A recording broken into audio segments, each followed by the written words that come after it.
मी आता हे व्हिडिओ याच्यासाठी काढते, पावसा पाण्याच्या बायका धावपळ करत मुलांना शाळेत म्हणा किंवा एखाद्या वेळेस बँकेच्या कामासाठी, लाडकी बहीण योजना चालू आहे तर बँकेच्या कामासाठी खूप धावपळ करून बायका कुठं पण शॉर्ट रस्त्याने निघतात आणि तिथं असं पाणी भरलेलं असतं आणि पाणीमधून बघत नाही, कारण की रस्ते कधी कधी कोपून जातात आणि खालती जातात आणि त्याच्यामध्ये मग बायका धावपळीमध्ये एक तर त्यांना इजा होऊ नये म्हणून पावसा पाणीचा ना आपण अंदाज घ्यायचा। कोपऱ्याने चालताना कधी कधी असं वाटतं कोपऱ्याने आपल्याला रस्ता भेटेल आणि आपण चांगला रोड असतो आपला चालायचा, पण ह्या पावसा पाण्याचे रस्ते खराब झालेले आणि कुठंतरी गड्डा होत असतो म्हणून आपण गड्ड्यामध्ये पाय फसावा नाही किंवा आपण स्वतः त्या गड्ड्यामध्ये पडू नये म्हणून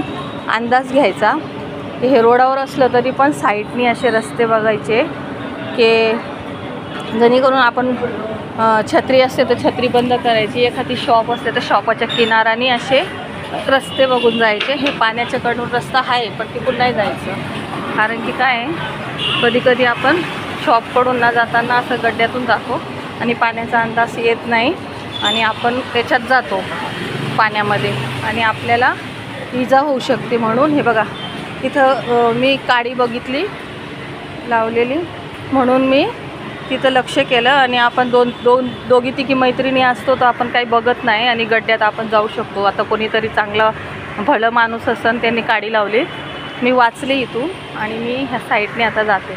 तर मला वाटलं की बाबा आपण व्हिडिओ बनवायला पाहिजे, आपल्याला कळत नाही। हे बघा एवढा मोठा तो गड्डा आहे। आता इकडं पण पाणी जर असतं तेवढा हे गाळ जमलं आहे म्हणून एवढ्या गड्ड्यामध्ये, म्हणून हे काही एवढा भरणार नाही, पण तेवढ्या गड्ड्यात पण इजा होऊ शकते। म्हणून केअरफुल आपली केअर आपण घ्या, धावपळीमध्ये करू नका। येणार पैसे 1500, जाणार 15,000 म्हणून लक्ष करा।